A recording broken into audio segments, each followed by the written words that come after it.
دي الجنان مالكم؟ بيقول لك راسي راس حديدي.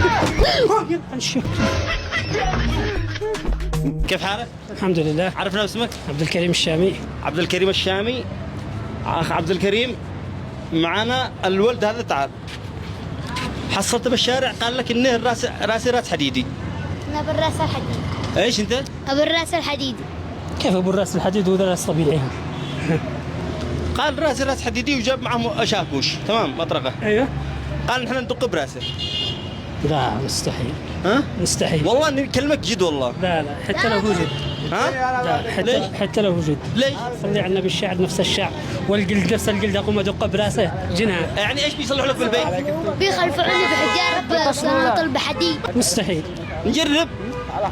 جرب انت، انا ما اجرب شيء. كيف؟ ما اجربش انا. تعال هنا، تعال عشان نمسكه باليمين. تعال.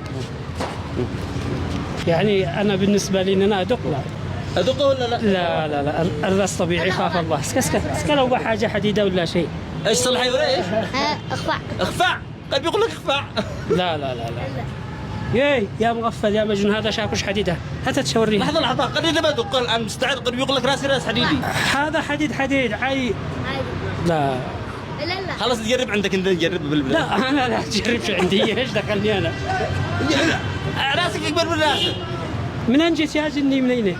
نجرب راسك حبه بس. لا انا والله لا الطاير على طول بينزل له هناك الارض. والله حينزل على طول ساعته. دقه واحده بس. بينزل والله انه بينزل. ايه مالك محمد؟ ايش فيك؟ ما ذاك الجنان حقك والله من صدقك. هذا بيقول لك الولد محمد. ايه الجنان مالكم؟ بيقول لك راسي راس حديدي. شكلك راسي راس حديدي اقول لك. اسكت باقي انت. لا هي باقي انت. محمد. ايه جنان. ايش؟ زيد حبه. خلي يقول زيد حبه. مالك؟